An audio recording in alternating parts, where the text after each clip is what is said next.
That's a problem if I have to record. If I have a topic, then I start, think maybe it's worthwhile recording. Because normally I say always the same things. But then, just now I notice, it's getting good. Inviting the hooligans in our heart, not seeing, not seeing what we face at the moment. That is the biggest problem. I mean, before we do something, just have a short look at the heart. Why are we going to do that? And then we see our heart is not at ease. It's not satisfied. It's lacking something. And that is the first noble truth of Dukkha. It's lacking something. It's ripping. Sometimes it's even ripping us apart. And that's why we need, why we have to urge to do something. If you have the feeling, that the apartment, oppresses us, then we go out, we go for a walk. If you have the feeling the city oppresses us, then we fly to another city. Never put the foot in front of a monk. That's okay. Just, I'm just saying it. Or if the country or the people in this country oppress us, we fly to another country. That's a dukkha. I mean, the dukkha is there. And the second noble truth is, what is the origin of dukkha? The origin of dukkha is our desire. Desire to become something. It doesn't matter what. Being a professor, or being a CEO, or being this, or being that, or just being a gardener. I mean, if you can't be a gardener, we have dukkha. If you can't find work in our profession, we have dukkha. It's something, we desire for, when we are young, we work for it, we study for it, to become it, and then once we become it, then for the moment this desire stops. Once we get what we want, the desire stops. But so often in our life, we don't get what we want. And that is dukkha, then even the dukkha is burning hotter. When we get what we want, the dukkha seems to be released. For a few moments, or for a few days. Yeah, it's nice to be here in Thailand, being at the beach, But then the dukkha comes back. When you go back, it comes back. When we do this or when we do that. So important is, to know the origin. It's our desire. To desire to become something or to desire not to become something. To desire to meet something, or desire not to meet something. Sometimes we just don't want to see these people, the people at the university. We don't want to see them, because they make us feeling angry. Or the people there around us, we don't want to see them. So I mean, meeting with something that we don't want to is also dukkha. And that happens all our life. I mean, there's so much dukkha in our life. And the desire to change the things according to our standard. I mean, we think in this way, other people think differently. I mean, especially if you have a partner, he thinks completely differently. And bringing this under one roof, I mean, it's a very difficult task. If you're successful, I mean, that is the ultimate happiness in the world. If you're successful, to live under the same roof, and live in peace with each other, I mean, that is happiness on earth. I mean, the Lord Buddha never said, that the worldly plane doesn't have, or the worldly existence, or human existence doesn't have any happiness. It has happiness. This is that is the highest happiness of the world, that can offer us as human beings. A relationship, that is working out fine, where we can rely on each other, where we can depend on each other, and where we can support each other. That doesn't mean that we don't have some fights. Of course we have some fights. We are human beings. We have anger, and we have, we have anger, and we have desire. So the desire to change something, to change somebody, somebody else. Now we know how difficult it is to change us. The only thing that, what? If I understand a little bit, in Thailand it may be more easy to practice this mind, but like in France, pretty difficult if you consider this mind. You understand what I mean? Yeah, I understand what you mean, but that is also, I mean, there are some nice places in France. I mean, there are beautiful places, natural places, and if there is a meditation center, like in the Provence, for instance, I mean, it used to be, I don't know what it is now, it used to be a very nice place, very relaxed. I mean, if there is a meditation center, I mean, then it should be the same thing. But it also depends on the people who are in the meditation center. I mean, Lael has quite a few experience, I mean, he has been to Goenka retreats, and each time, there are different people. So each time the atmosphere of this retreat, of this course, will differ. And, it will differ depending on this. Of course it will differ depending on the place, because each place has its own atmosphere, has its own energy. Some of the places have very good energy, some of the places have bad energy. So, I mean, we don't know that at the beginning, because, I mean, we don't know our own heart. But we have a feeling that something feels better and something feels not so good. But in order to understand, our heart, I mean, to understand these things that actually come from outside, we first have to understand what is coming from inside, and have to get rid of what is coming from inside to really understand what is there, what is outside. But you're right, there are some places, where it's easier. I mean, just like in this monastery, it's quite easy to concentrate. It's quite easy to work, and it's quite because the world is shut off. In the meditation centers, mostly the world is not shut off. I mean, it's halfly shut off, because you're still there with all the people just coming back from work, doing one 10 days retreat. I mean, they have still the luggage of the world, and you will feel that. Here the monks have practiced they have been monks for 1 year or 2 years or 5 years or 10 years or 15 years. I mean, that's very different.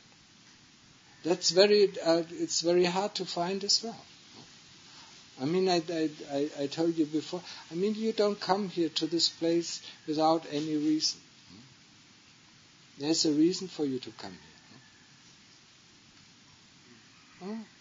I mean, there's thousands of meditation centers in the US, in Australia, even in New Zealand, and even in Thailand. I mean, most of the people go to Chiang Mai or go to Bangkok area, or some go to an island where there's a meditation center. I mean, to come here to this place, that is really out in the woods, like we say. I mean, it's our karma that leads us there. So, I mean, coming back to the second noble truth, the desire, the desire to change the world according to our standards. And where do our standards come from? Our ideas come from. I mean, we see some things that we like and we see some things that we don't like. So we want to make the whole world, according to our likes. Now the person next to you has different likes. He wants to make the world according to his likes. I mean, there is no way that you cannot clash, that you cannot fight, because he has a different view than the other person. The other person thinks like this person thinks like that. And now look at the planet. You know how many billion people are there? Nearly 6 billion, or is it only 3 billion? Yeah, something about 3 billion people. I mean, each person has its own ideas. I mean, how difficult is it to get under one roof? Now think about a country, like Germany or England. I mean, they have struggled for, in France, they have struggled for quite a few centuries, to get it under a roof, so that it doesn't collapse so easily. Other countries, that have just blown up, like Russia, I mean, it's a mess. Countries like Yugoslavia, that used to be one country, are now 3 countries. And they still fight, because they don't want to get under the same roof. So that is the desire that creates all this trouble. The moment we have no desire, how can we not be happy? And that is the third noble truth. Is there's an end of dukkha. And the fourth noble truth is the path that leads to the end of dukkha. And the path leads certainly over keeping the 5 precepts. And I think I've explained them before. Not taking what is not given, not harming any living being, not speaking harsh and abusive speech and lie, no sexual misconduct, and no alcohol and no drugs that make us unmindful. These are the 5 precepts. They are called sila. The next part is samadhi, and that's what we are doing most of the time now. We're just trying to focus our attention on the breath. Boto. Or just the breath. Breath going in, breath going out. Knowing that the breath goes in, knowing that the breath goes out. Knowing that there is Buddha. It's the same thing. It's just not repeating Buddha, but also knowing the Buddha is there. The moment the Buddha is not there, we are aware. Where is the Buddha? Or where is the Dhamma? Where is the Sangha? The moment we are not aware anymore of the breath, where's the breath? Why are we not with the breath? Some thought came up and took us with us. It's just like, like the cowboys catch a cow, the kilesas, swing their lasso, and catch us and pull us out. And we are not there anymore. And they're very clever. They're very good at catching us. You've seen it for the moment, right? Just practicing for a week, or just practicing for a day. Our mind constantly goes off. It goes here and goes there. It goes mostly it's the past, but sometimes it plans the future. The moment some meditators find a nice happiness, state of happiness, then they start to plan their future, how to arrange their lives according to this happiness that they have just experienced. And then you go back, and you see you can't hold it.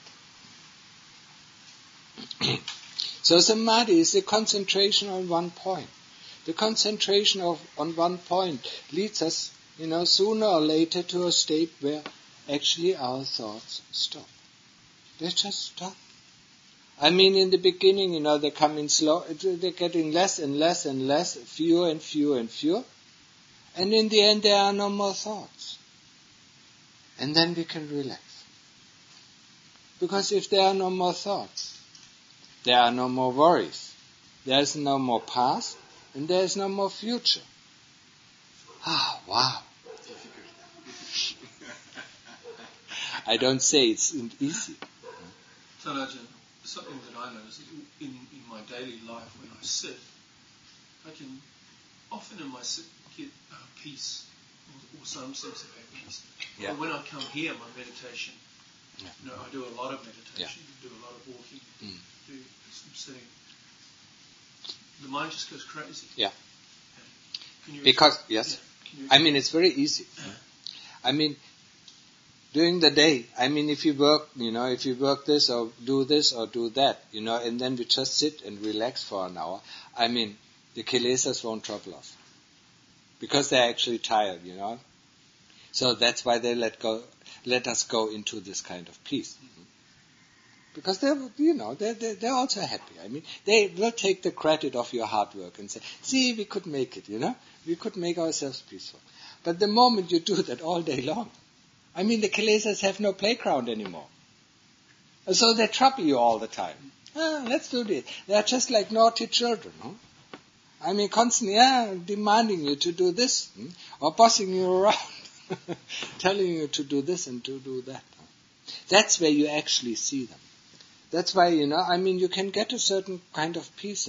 I had the same experience. I said, why is it so easy to at home? I just sit there for 2 hours and I get completely at ease, completely peace. I completely shut it off.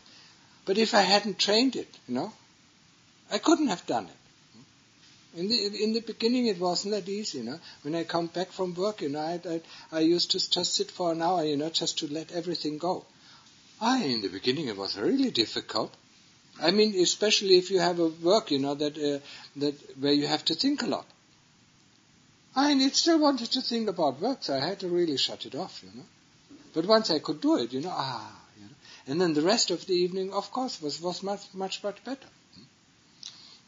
If you don't do it, you track all the things that you have encountered in work, into your evening life, into your, actually free time. That's quite some luggage that you track into. So when you practice at home, the best times to practice is just before you go to work and then after you come back from work. Before you do anything else, and you will see, all the things, that you do after you practice, 1 hour after work, you feel so relieved, and there's actually fewer things to do.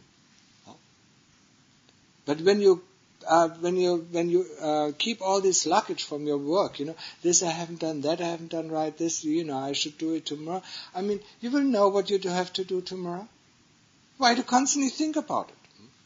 But when you do now this work for 24 hours, it's a completely different story. It's really, the kilesas, the kilesas, the fangs of avijja. Avijja pataya sankara. Avijja is the condition for all phenomena to rise. Avijja is the power that has us in its grip. For billions and billions of lives. We can't count them. They are uncountable. Number of lives. Lungta Mahaprabhu said once, if I recount all my births, and I just would put the skeletons out, there wouldn't be an empty place in Thailand. Now think about that. It's endless, it's countless births that we have behind us. And there are probably countless births that we still have in front of us. Because we desire these things, We desire to see, we desire to hear, we desire to smell, we desire to taste, and we desire to touch. And most of all, for the Westerns, we desire to think. One question, why is it difficult sometimes to decide, even if we know we make maybe a mistake, like, for example, with a girlfriend, with a friend, with job, we know we make mistake, but we don't do. We do the mistake. Why? And because we have the power to decide. The power. Why difficult sometimes to decide? I just talked about avijja. There are two powers in our soul. If you talk about soul or chitta. There's the light, that's the Dhamma, and there's the darkness, that is avijja. And they constantly struggle. So, and that's exactly, the avijja, gets a hold of it. So you have to actually fight it, no, I'm not going to do it, no, I'm not going to do it, no, I'm not going to do it. And then the moment you win, the more you strengthen the Dhamma, the easier the fight. Then you just see it, no, I don't need to do it. And then you go on and don't do it. But of course, in the beginning, it's a big struggle. Sometimes you have to fight for weeks, not to do certain things. For myself, I found it out, I had a struggle 3 weeks long, because, there's something, no, you have to do it. No, I don't have to do it. No, you have to do it. No, I don't have to do it. It's a struggle constantly going on. If you don't give in, if you feel, it's wrong, don't do it. And if you have to struggle. But that is, there are these two powers. Lungta Mahaprabhu explained it, there are two, the light and the darkness, have one throne. And the throne, is the throne over these 5 khandhas. That's what makes us. So the body, the feeling, memory, and association, thoughts, and consciousness. Whoever sits on the throne will determine what we're doing. So if avijja sits on the throne, or the darkness sits on the throne, then we go in the bad direction. If the Dhamma sits on the throne, then we go in the good direction. So that's why we constantly have to develop the goodness in our heart. The more we develop the goodness, no, I don't want to give. If you see a beggar, no, I don't want to give. So then just take it out and give. That, that develops the goodness. Just give, without reason. Just give for giving. Generosity. It's something that is so difficult for us. Because we as Westerners are trained, there must be a reason why we should give. I can tell you the reason why we should give. First of all, the thought of giving, happiness. If you want to give your girlfriend a present, you feel happy. You haven't actually bought it. The moment you buy it, you feel have a comfortable feeling. And then when you give it, you have even a bigger feeling. This is, this is just giving, it produces so much happiness. Why are we not doing it more often? That's a strange thing, isn't it? Another question, Talajan. Here we're doing the Buddha, and we're doing the breathing meditation. Mm. How do we get rid of the kileshas? This is not yet. Calming us down. Be patient. Yeah, first of all, we have to learn to stay. We have to learn, first to fight, for the throne. Yeah. Huh? But these two guys are going to be here maybe for a long time. Yeah. Us two are going to leave. No, he needs just to learn, the calmness meditation. Yeah. But be patient. We have to, we have to develop this good. That will also help you. Developing generosity. Just give. And you will see, actually, it produces a very nice feeling. But of course, as long as you're really stingy, I don't want. And so you have to overcome the stinginess. But once, you're freely giving something, how can you not feel happy? When you're happy, to give something to your teacher. It's natural. If you bring back some presents for your wife, she will be happy and you will be happy. The problem is, sometimes or quite often in the West, it happens, we give something, we really think about a person, and we give something, really loving, and this person rejects this present. That makes us feel so miserable. But it's actually not our problem. We've taken the part, whatever this person, even if it throws in the trash can, that's their karma. What we've done, is something good because we have we had good thoughts about the other person. What they do with this, it's their problem. The moment they accept it, it's their problem. But we worry very much about this, When we spend some money for some underdeveloped countries, we worry, what are they doing with this money? Just give it. Oh no, they are not using it right, Well, sometimes it's okay, to view the situation and then decide, no, it's better to give it someplace else. But give it to some place. It's not all, it's not all the institutions that are bad. But some of them are corrupt because they are human. So giving is something, it's a virtue. It produces some happiness. And not, and the big joy comes back, when somebody gives us something to us. Because if we give, it's just like putting money in the bank. Sometimes we can receive that money back. It's not that we are losing something. That's always people, Western people think, if I give something, I lose something out. But, think about it, giving it something into the bank. In this bank, it's not national bank. It's not an international bank. It's a bank of all the realms of existence. Wherever we are, in whichever realm of existence, if we are in the Deva realm, the heavenly realm, even if we are in the hell realm or in the ghost realm, we can receive that. That is the amazing thing. Karma, karma is something, putting it on a bank. Giving money, putting money on the bank. Giving your help, helping other people, is that, giving that on the bank. And that will come back, If you help other people will help you. So you just store it there. And in both cases, if you help a person, you always have a good feeling. Huh? And if somebody helps you, I mean, that is something, when in the West we have a difficulty to accept that. If other people have it, yes, don't help us. Huh? But actually, it feels good, if somebody cares about us. If he just, something with his knees, and he collapses somewhere, and then somebody comes, and rails him to the hospital. I mean, how can you not be grateful? It's not, it's not our right that, somebody picks us up. No, it's our karma. Whatever we do unto others, others will do unto us. But of course, there's a negative side to it. If you do something bad with another person, if you scold another person, try to put him down, or, cheat him out of something, or even rob him or kill him, the same thing will happen to us.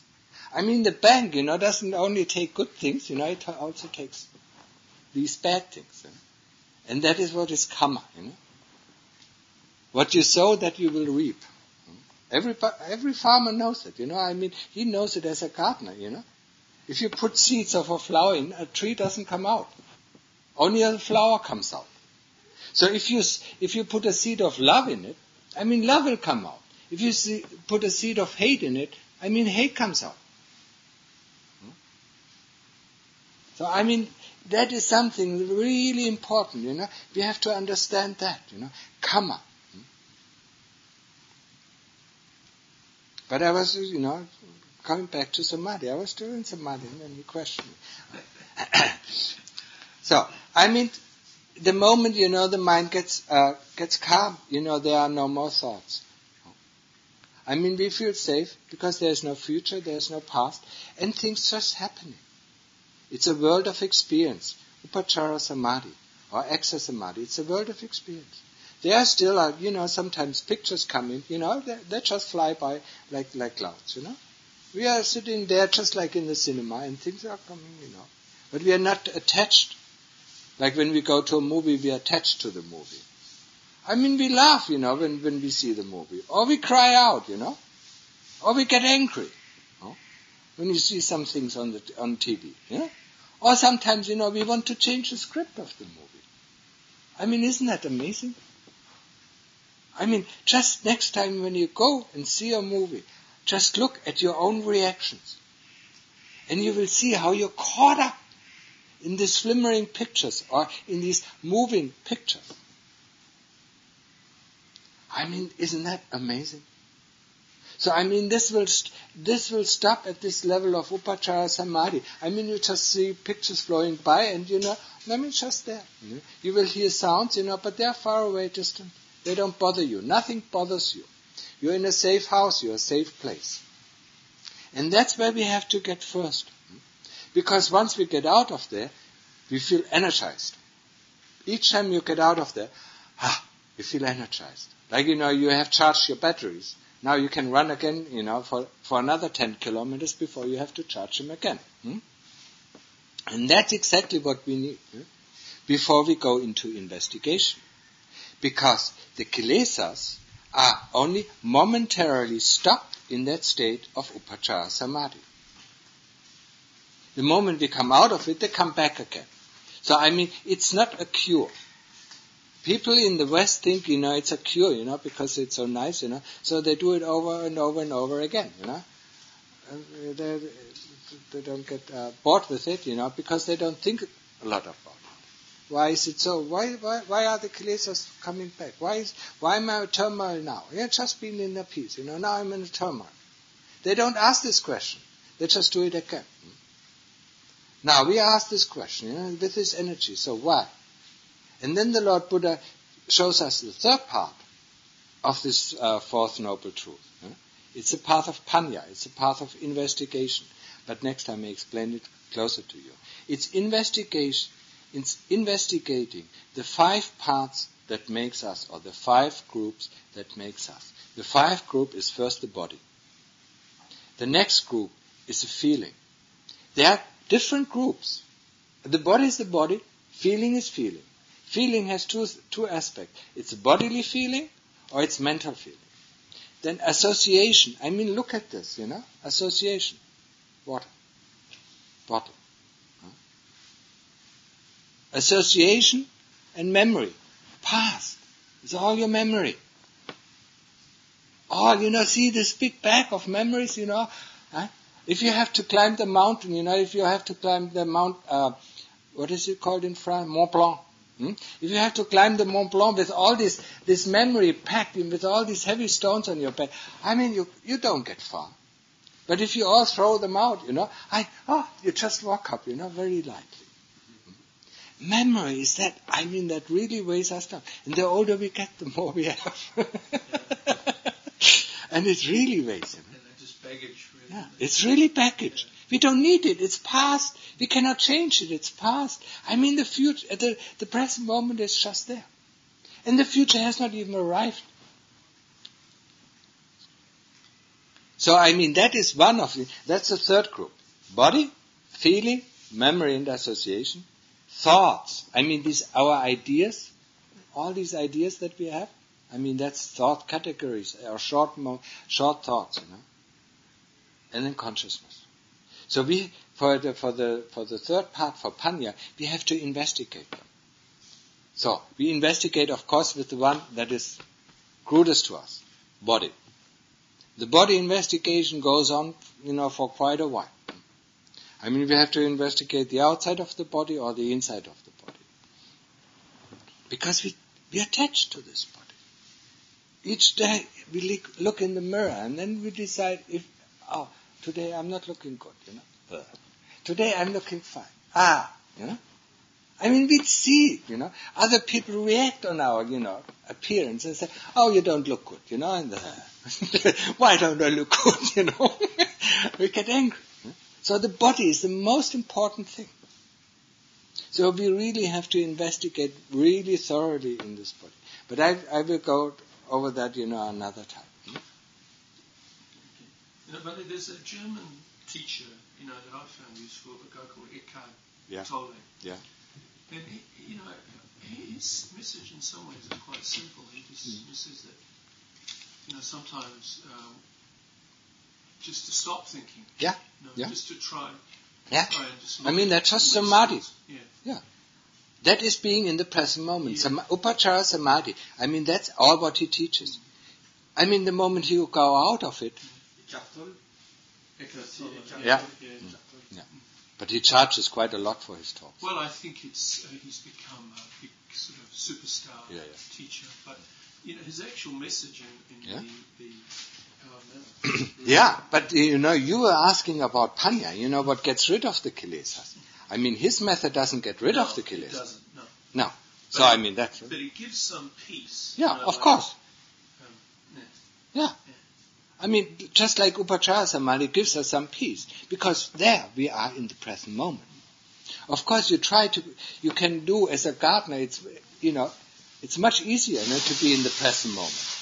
You just be with your breath. When you clip, you just be with your breath, and you notice the breath. While you do this kind of work.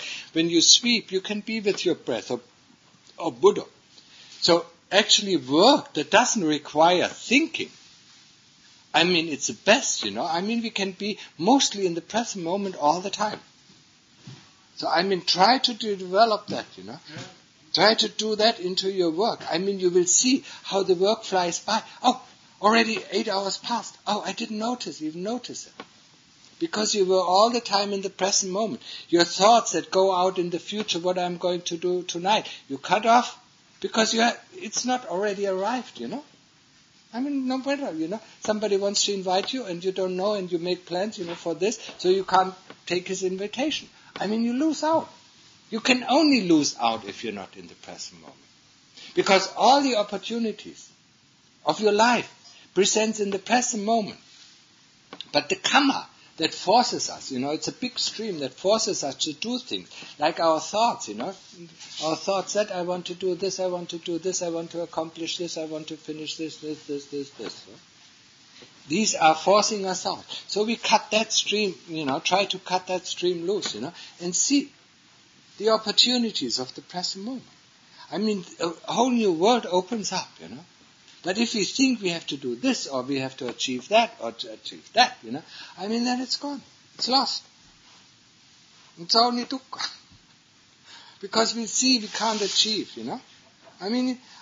what people, first they want to achieve to buy a car, then they have a car, then they want to achieve to buy a house, then they have a house, then, that. And then suddenly, the breath stops and they die, What kind of value does these things have? They can't take the house with it. They can't take the car with it. Actually, the car nowadays is not even for life anymore. It used to be a thing that for life, so it was worthwhile working for it. But now, after 4 years, you can throw it away. It's garbage.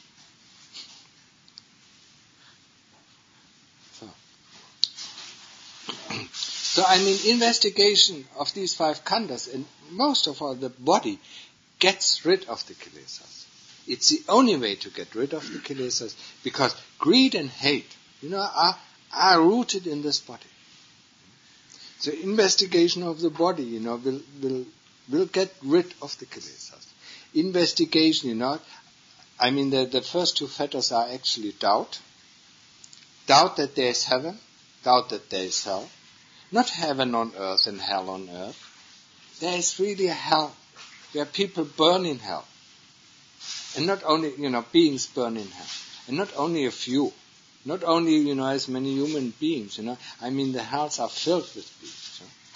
And there's heavens, they're filled with heavenly beings. All the stories, where do all the fairy tales come from? At a certain time, the people still saw these fairies. These devas, that hang in the trees, or have their house in the trees. Even younger children see them. And what does the mother tell? There's nothing. So, they lose that.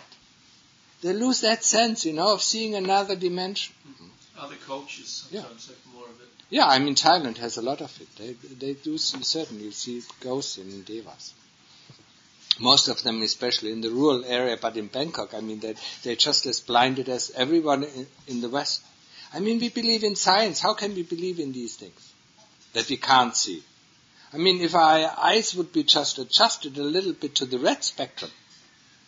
We have a certain spectrum of our eyes that we can see certain colors. If it would be adjusted a little bit more to the red spectrum, we could see all the lower beings, the ghosts, the demons and the hell beings. If it would be adjusted a little bit more to the blue spectrum, we could see, actually see with these eyes, the devas. Because they are in the cooler spectrum. And the beings in hell are in the hot spectrum. Infrared doesn't catch. That's not. I'm just talking. Actually you cannot. But our eyes, for instance, dogs, have a different frequency. They see ghosts and they see devas. They are aware of them. I don't know what they see, but they are aware of them. That's why they bark, and sometimes howl. But we don't see them. So that is the first fetter. We don't believe that there is heaven and hell. We don't believe that things, each of our action will have a result. Will have an effect. Will have a good effect or a bad effect. Don't do unto others what you don't want others to do unto you. In each language we do have this expression. And that is nothing else than karma. In French you probably have the same thing. You have to wait for Alex to translate. You certainly know it. But, in German we have. In English there is. So, but we fail to do that. Because, you've seen it. You don't want to do it, but, something makes you do it. Because there's another force, there's another soul, there's another force in your chest. And you have to get rid of it. Doing samadhi very often will depower it. Will give it less and less and less influence. That's why it's also crucial for us to do a lot of samadhi, so that, that we can investigate. Because they won't let us investigate the khandhas. They won't let us, getting into their territory. Now think about, Germans. fierce, their border. You want to invade.